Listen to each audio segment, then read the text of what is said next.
Good morning friends. Next lecture છે રસશાસ્ત્રની અંદર કરવીર. તો કરવીર જે છે એને હિન્દીમાં કનેર કહેવાય, ઇંગ્લિશમાં ઓલિયન્ડર કહેવાય, લેટિનમાં નેરિયમ ઇન્ડિકમ કહેવાય. એના સિનોનિમ શું છે? હયારી એટલે કે ઘોડાનો દુશ્મન છે, અરી એટલે કે દુશ્મન, હય એટલે કે ઘોડો, તો હય અરી એટલે કે ઘોડાનો દુશ્મન, હય માર એટલે કે ઘોડાને મારનાર, અને અશ્વાંતક ઘોડાનો અંત કરનાર. કેમ? તો કે આ જે વનસ્પતિ છે, આ જે શ્રબ છે, એ ઓલ ઓવર ઇન્ડિયા ગમે તે આપણને મળી રહે કરવીર. અને જ્યારે એનો પોઈઝનિંગ ડોઝ ઘોડો જે છે એ ખોરાક સમજીને ખાય ત્યારે ઘોડાનું મૃત્યુ થાય છે પોઈઝનસ ઇફેક્ટના કારણે. એટલે જે છે ઘોડાનો દુશ્મન કીધો છે, ઘોડાનો અંત કરનાર કીધો છે, અને ઘોડાનો મારનાર કીધો છે. એના ઇન્ટ્રોડક્શનની વાત કરીએ તો એનું સરબ છે, પ્લસ લીવ્સ જે છે લોંગ છે અને એક્યુટલી એપેક્સ છે. જોઈ લો, અને લીવ્સ કેવા છે? એક્યુટલી એપેક્સ છે. અહીંયા દેખાય છે તમને કે જે છે એના લીવ્સ એ લોંગ છે, પ્લસ એક્યુટલી એપેક્સ એટલે કે લાંબા તો છે જ, પણ એક્યુટલી જે છે એપેક્સ થઈ જાય છે, ધાર થઈ જાય છે. એના ફ્લાવર રેડ અને વ્હાઇટ એવા બે કેટેગરી ફ્લાવર્સની અંદર છે. વ્હાઇટ અહીંયા ઇમેજની અંદર તમે જોઈ શકો છો, અને રેડ જે છે બહાર અહીંયા ઇમેજની અંદર આપેલા છે. તો રેડ અને વ્હાઇટ એવી બે વેરાયટી છે કરવીરની. કલેક્શન ઓલ ઓવર ઇન્ડિયા છે. ઓર્ગેનિક કાર્ડિયક પોઈઝન છે. એક્ટિવ પ્રિન્સિપલ ઓલિયન્ડરિન અને નેરિન છે. મસલનું ટ્વિચિંગ કરે છે અને ટિટાનિક સ્પાઝમ જે છે પ્રોડ્યુસ કરે છે. અને એ શું કરે? જ્યારે મસલનું ટ્વિચિંગ થાય, સ્પાઝમ થાય, ત્યારે એક્ઝોશન થાય, ડ્રોસીનેસ થાય છે, અને એના કારણે કોમામાં જતો હોય માણસ, અને ડેથ પણ થાય છે હાર્ટ ફેલિયરના કારણે.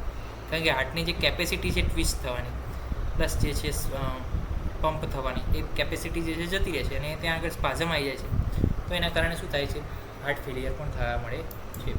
કરવીરના પ્લાન્ટ વિશે માહિતી મળી તો કરવીર સમાખ્યાતા સર્વત્ર સુલભ સ્તરું એટલે કે ખૂબ જાણીતું છે અને ખૂબ જ બધે જ મળે છે સરળતાથી. ભિષગવર્યસ્ય મૂલમ મતમ તુપવિશાપમ, અને ભિષગવર એટલે કે વૈદ્ય લોકોએ એના મૂળને જે છે ઉપવિશ કીધું છે. કરવીરસ્ય મૂળત્વ કરતા રસોવાની છે. અને કરવીરના મૂળની ત્વચા એટલે કે રૂટ બાર્ગ જે છે એનો રસ એ ટોક્સિક છે, એને લેવો જોઈએ નહીં. એ મોહ અને દાહ અને ભ્રમ પ્રોડ્યુસ કરે છે. મોહ, દાહ અને ભ્રમ પ્રોડ્યુસ કરે છે. તો કરવીર બધે જ મળે છે, સરળતાથી જોવા મળે છે. મૂળ એના ઉપવિશ છે, અને મૂળ અને એની બાર્ક અથવા એનો રસ એ ટોક્સિક છે. મોહ, દાહ અને ભ્રમ 3 ઇફેક્ટ ઉત્પન્ન કરે છે. એ માહિતી થઈ કરવીરના પ્લાન્ટ વિશે. કરવીરના મૂળનું શોધન કરવું પડે? ના. કેમ? કારણ કે એક્સટર્નલી યુઝ છે, ઇન્ટરનલી કોઈ યુઝ નથી, એટલે શોધવાની જરૂર નથી.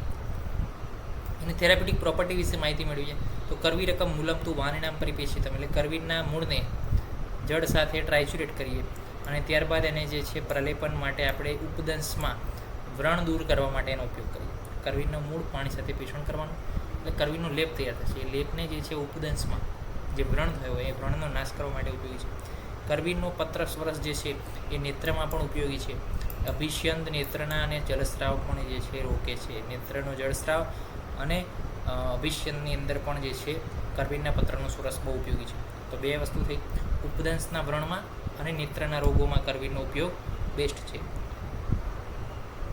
કરવીરની થેરાપ્યુટિક ડોઝ કોઈ સ્પેસિફિક નથી. પેટલ ડોઝ 10 થી 20 લીસ્ટ એડલ્ટમાં અને 1 લીફ ચાઇલ્ડમાં. 15 ગ્રામ રૂટ જે છે 24 કલાકમાં જે છે પેટલ ડોઝ તરીકે એટલે કે મૃત્યુ કરાવશે. ચિકિત્સા શું છે? પેટલ ડોઝ લેવાઈ જાય તો ગેસ્ટ્રિક જે છે લેવેસ કરાવવાનું, મોનિટરિંગ રેસ્પિરેશન અને સિમ્પ્ટોમેટિક ટ્રીટમેન્ટ, સિસ્ટેમિક ટ્રીટમેન્ટ આપણે ફોલો કરવાની છે. તો એ તો કોમન જે છે બધાની અંદર રહેવાનું છે. તો આ થઈ ગઈ માહિતી કરવીર વિશે, કે એના સિનોનિમ્સ ઘોડા ઉપરથી, પ્લસ એના પ્લાન્ટ વિશેની માહિતી બધે મળે છે, પ્લસ શું કરે છે, એક્ટિવ પ્રિન્સિપલ કયા છે, પછી વાત કરીને પ્રોપર્ટીઝ વિશે, અને એના મૂળનું શોધન જરૂરી છે. ના. કેમ? કારણ કે એનો એક્સટર્નલ યુઝ છે, અને કઈ રીતના પોઈઝનિંગ ઇફેક્ટ આપશે અને કયા ડોઝમાં આપશે, અને એની ટ્રીટમેન્ટ આપણે શું કરીશું પોઈઝનિંગ ઇફેક્ટમાં, એ પણ આપણે જોયું કે જે કોમન છે. તો નેક્સ્ટ લેક્ચરની અંદર મળીશું નવી વાત સાથે. ત્યાં સુધી રજા આપશો. જય હિન્દ, જય ભારત, જય આયુર્વેદ, જય ધન્વંતરી. નમસ્કાર.